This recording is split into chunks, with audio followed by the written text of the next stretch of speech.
اعوذ باللہ من الشیطان اللعین الرجیم بسم اللہ الرحمن الرحیم الحمد للہ رب العالمین والصلاة والسلام علی اشرف الانبیاء والمرسلین سیدنا و نبینا ابی القاسم محمد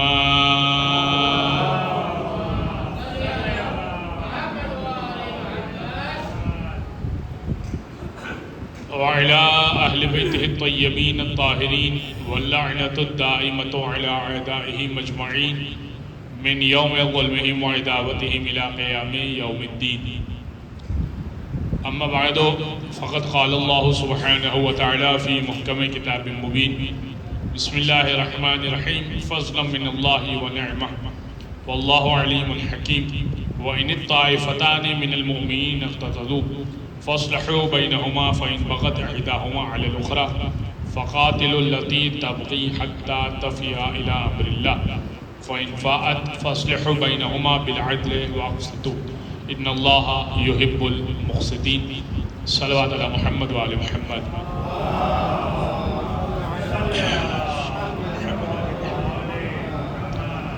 حضرت گرامی، اس مختصر سا درس تفسیر فقہ اور سورہ حجرات کوشش کر رہے ہیں کہ آپ کی خدمت میں مختصر سے وقت میں زیادہ سے زیادہ باتیں جو بیان کر سکیں کہ کم وقت بھی ہو اور وہ معلومات بیان کی جائے جو آپ کے لیے کارگر ثابت ہو اور بہت یوزفل ہو اور بہت آپ کے پریکٹیکل ہو، وہ بات بیان کی جائے. فطرے کے عنوان سے کچھ بات بیان کرنا مقصود ہے. یہ بات کہ فطرہ 3 کلو کے حساب سے نکالا جائے اور وہ چیز کہ جو کھائی جاتی ہو یا وہ چیز نکالی جائے یا اس کے عوض رقم نکالی جائے. یہ ہم کیوں بیان کر رہے ہیں آپ کو رمضان میں؟ آپ کہیں گے ابھی عید دور ہے اور عام طور پہ تو عید کے دن فطرہ نکالا جاتا ہے. ایک غلط بات ذہنوں میں بیٹھی ہوئی ہے، اسی لیے آج آپ کو یہ بات بیان کی جا رہی ہے، اور وہ یہ کہ مومنین شب عید پورے رمضان میں کلیکٹیولی اتنے فون نہیں آتے مجھے جتنے شب عید اور روزے عید جب نماز پڑھانے نکل رہا ہوتا ہوں تب آتے ہیں اتنے فون اور میسیجز. میسیج پہ اگر جواب نہیں دیا تو 5 منٹ کے اندر فون آ جائے گا کہ ہمارا فطرہ ہے، اب کہاں دینے ہیں، یہ پیسے کہاں دینے ہیں. اس لیے آپ کو رمضان میں بیان کیا جا رہا ہے کہ آپ کو یہ معلوم ہو جائے اور آپ کی وساطت سے جہاں تک یہ بات جا رہی ہے وہاں تک یہ بات پتہ چل جائے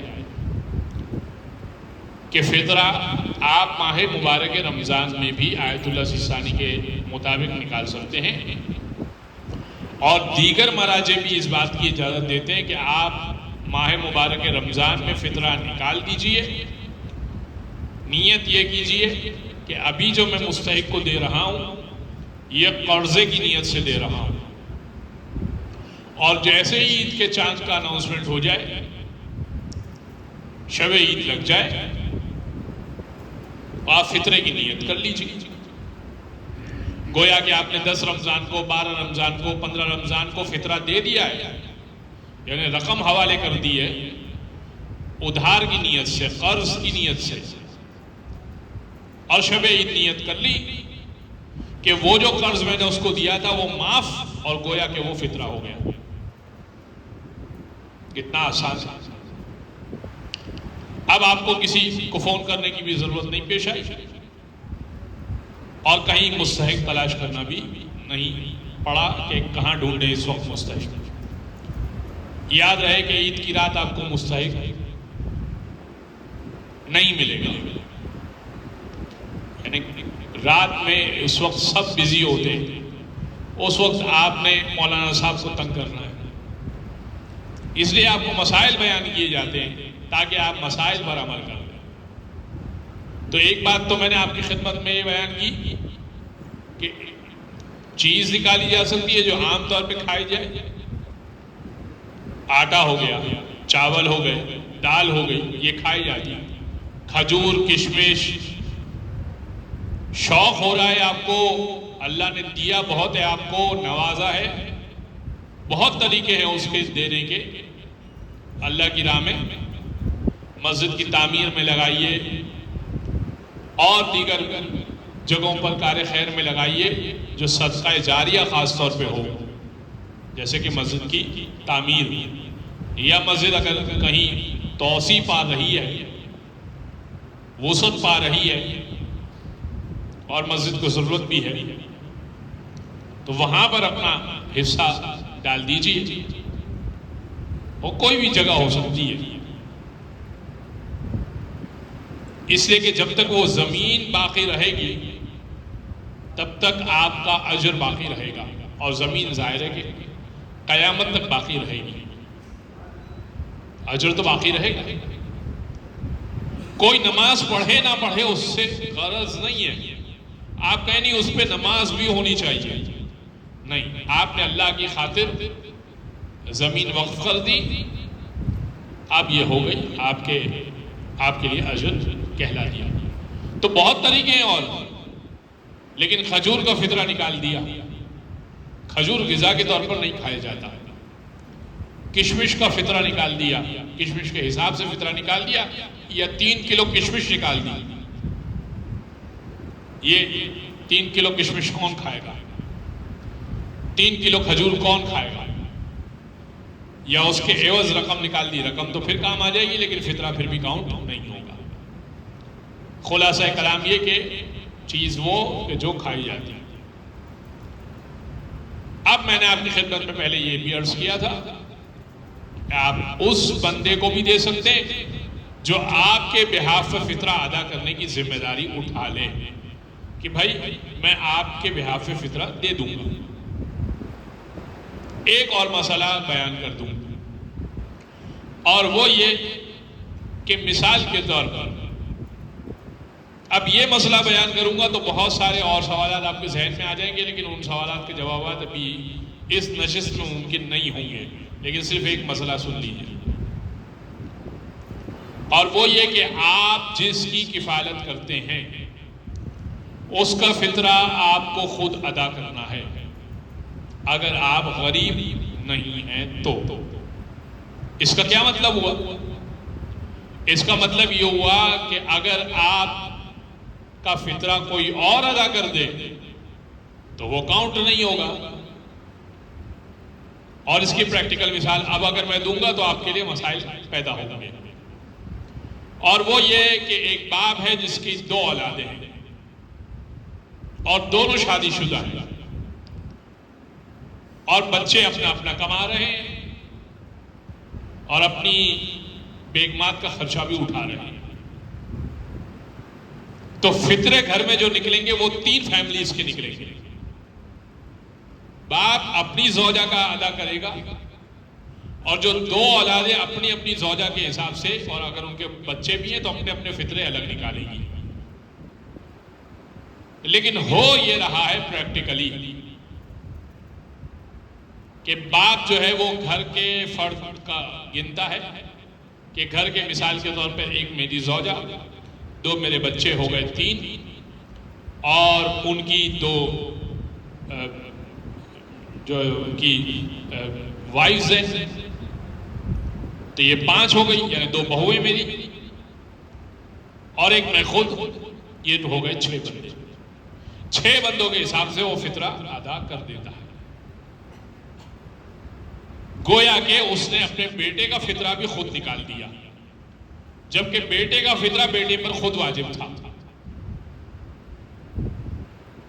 تو بیٹے کا فطرہ ادا نہیں ہوا. بیٹے کو خود فطرہ نکالنا تھا، وہ خود کماتا تھا، اپنا فطرہ بھی خود نکالنا تھا، اپنی زوجہ کا فطرہ بھی خود نکالنا تھا، بلکہ اس کی زوجہ کا فطرہ سسر نے نکالا. پریکٹیکلی معاشرے میں یہی ہوتا ہے کہ پورے گھر کا فطرہ سربراہ نکال دیتا ہے کہ یہ سربراہ ہے. یہ گھر کا فرد ہے جو گھر چلا رہا ہے. کیا گھر واقعتاً یہ چلا رہا ہے؟ اگر چلا رہا ہے تو نکالے. لیکن عموماً جب بھی کوئی مسئلہ پیش آتا ہے تو یہی کہا جاتا ہے کہ میری زوجہ ہے تو خرچہ میں اٹھاؤں گا. ڈیلیوری کا موقع آئے گا تو سسر پیمنٹ کرے گا یا شوہر دے گا؟ ظاہر ہے کہ شوہر دے گا. کوئی میجر آپریشن ہوگا تو کون دے گا؟ شوہر دے گا. تو اب کوئی بھی بڑا مسئلہ ہوگا تو شوہر کھڑا ہے ساتھ. لیکن فطرہ دینے کے لیے سسر آگے بڑھ رہا ہے. تو کیوں سسر آگے بڑھ رہا ہے؟ بھئی شوہر ادا کرے گا فطرہ. چنانچہ جتنے گھر میں اگر فیملی سسٹمز ہیں خود کفیل ہے تو خود اپنا فطرہ. ہاں اگر واقعتاً گھر کا سربراہ وہی ہے, وہی پورا سسٹم چلا رہا ہے. اب میں نے کہا نا سوال پیدا ہوگا, اور ایک سوال یہ پیدا ہو گیا ہوگا آپ کا کہ دونوں بچے ہیں وہ آ کر باپ کے ہاتھ میں پیسہ رکھتے ہیں اور وہ پھر جو ہے وہ گھر میں خرچہ چلاتا ہے. ایک سوال یہ پیدا ہو گیا ہوگا. ایک سوال یہ پیدا ہو گیا ہوگا کہ بچوں کی تو اتنی انکم ہی نہیں ہے. بچے اپنا کماتے ہیں لیکن اتنی انکم نہیں ہے. انٹرنشپ کر رہے ہیں, 6,000 روپے اور 8,000 روپے کما رہے ہیں. پھر کون فطرہ آیا, فطرہ لگے گا بھی یا نہیں لگے گا؟ میں نے کہا سوال تو بہت پیدا ہوں گے لیکن ابھی یہ موقع نہیں ہے. لیکن میں نے آپ کو ایک قانون بتا دیا کہ اپنے زیر کفالت آنے والوں کو فطرہ آپ کو خود ادا کرنا ہوگا. اور اگر کوئی آپ کا فطرہ ادا کر بھی دے تب بھی آپ کا فطرہ ادا نہیں ہوگا. مثال کے طور پہ میں آپ کا فطرہ ادا کر دوں اور آپ میرا فطرہ ادا کر دیں تب بھی فطرہ ادا نہیں ہوگا. ہاں ایک صورت ہے, اور وہ صورت یہ ہے کہ آپ میرا فطرہ ادا کرتے وقت مجھ سے پوچھ لیں کہ آپ کی ذمہ داری میں ادا کرنا چاہتا ہوں, اجازت ہے؟ تو پھر تو ہو سکتا ہے. ایسی صورت میں جب کہ گھر میں سمجھ میں نہ آ رہا ہو کہ کون کس کا کفیل ہے اور کون گھر میں خرچہ اٹھا رہا ہے, اس کا آسان حل یہی ہے کہ باپ اپنے بچوں کو بٹھائے, بہوؤں کو بٹھائے اور بولے کہ بھائی سمجھ میں نہیں آ رہا کہ تم اپنی بیک مارک کا خرچہ اٹھاتے ہو یا میرے پاس پیسے ملاتے ہو اور میں اٹھاتا ہوں. کچھ سمجھ میں نہیں آ رہا, گھر کا خرچہ مکس ہے. تو ایک کام کرو کہ تم مجھے اجازت دے دو, فطرہ میں نکالتا ہوں. اور یہ بہت آسان سا حل ہے. اجازت پہلے لے لے اور فطرہ ادا کر دے, یہ بہت آسان ہے. لیکن خود سے فطرہ ادا کر دے گا اور اگر اس کی ذمہ داری ہوگی تو فطرہ ادا نہیں ہوگا. یہ مالی واجبات ہیں. جیسے نماز ابھی آپ نے پڑھی یہ بدنی واجب ہے, اس طرح مال کے واجبات ہیں. صلوات علی محمد و آل محمد.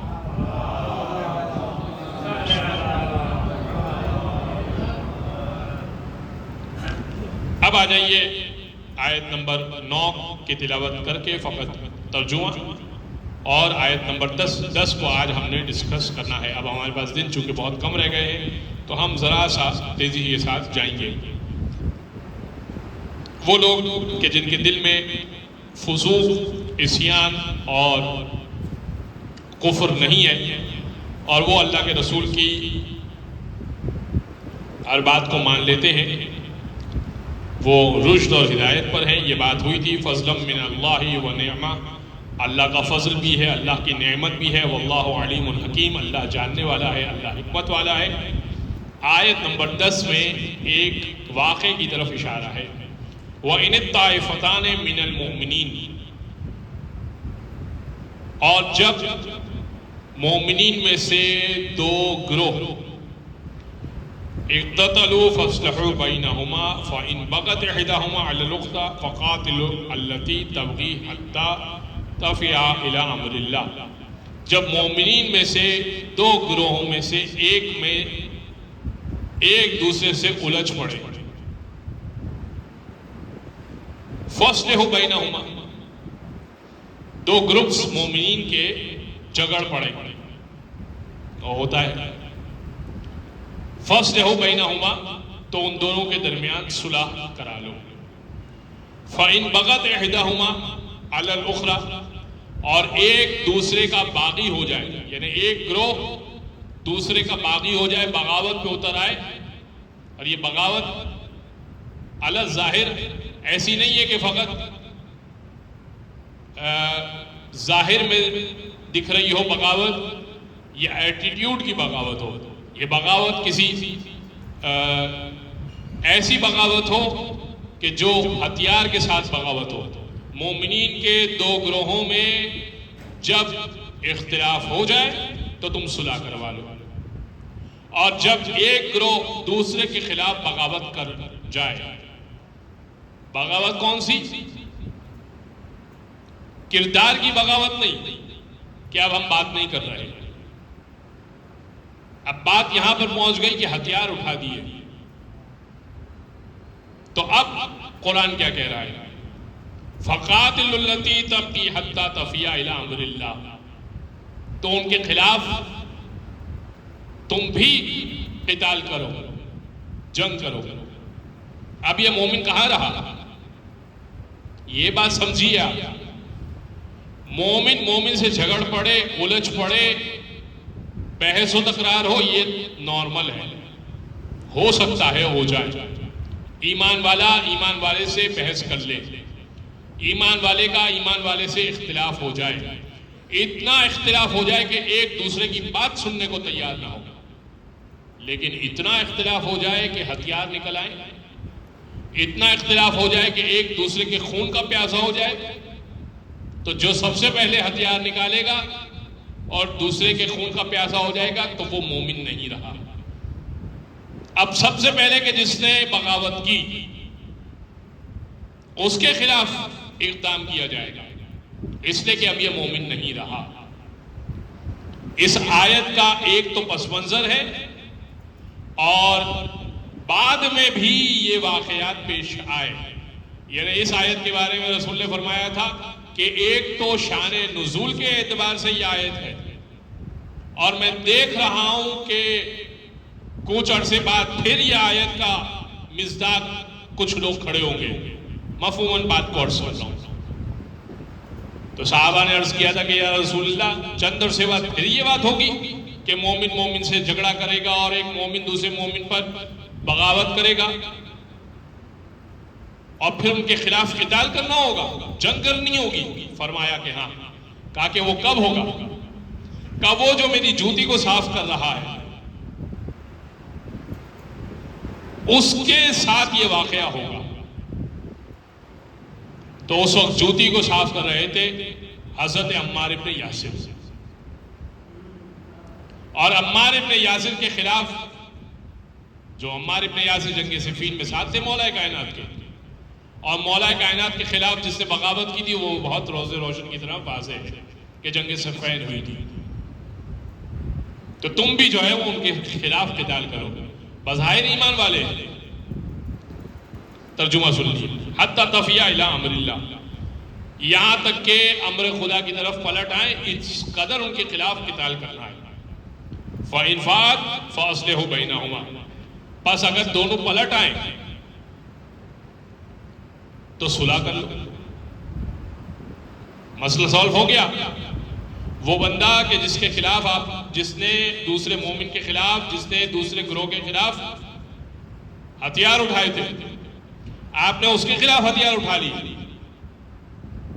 اب وہ صلح پہ آمادہ ہوا یا اللہ کے حکم کی طرف پلٹ آیا کہ نہیں اللہ کا کیا حکم ہے، یہ غلط ہے یا ٹھیک ہے؟ ٹھیک ہے، بس صلح کرا، اب جنگ جاری نہیں رکھنی۔ یہ آیت آج کے دور کے لیے بھی ہے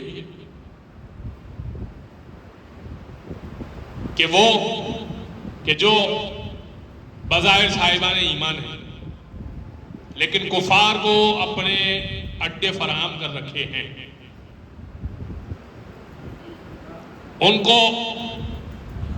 ان کے ساتھ کوئی ہاتھ نہیں ملایا جائے گا، ان کے خلاف قتال ہی کیا جائے گا، قرآن کہہ رہا ہے۔ ہاں اگر امر خدا کی طرف پلٹ آئیں تو صلح فوراً کی جائے گی، قرآن کہہ رہا ہے، اپنے پاس سے عرض نہیں کر رہا، صلح کر لی جائے گی کہ ہاں ٹھیک ہے، اللہ کے امر کی طرف پلٹ آئے تو ٹھیک ہے، تمہارے ساتھ ہماری صلح ہے، ہم نے تو کوئی جنگ نہیں کی تھی، تم ہی نے یہ آغاز کیا تھا، لہذا فَأَصْلِحُوا بَيْنَهُمَا بِالْعَدْلِ، تو ان دونوں کے درمیان صلح کروا لو عدل کے ساتھ۔ جو دو مومن آپس میں ایمان والے صاحبان ایمان آپس میں لڑ گئے تم صلح کروا دو. وَأَقْسِطُوا، اور انصاف بھی کرو. ان اللہ یحب المقسطین، اللہ انصاف کرنے والوں کو پسند کرتا ہے. اب آ جائیے اس آیت کا پس منظر کیا تھا.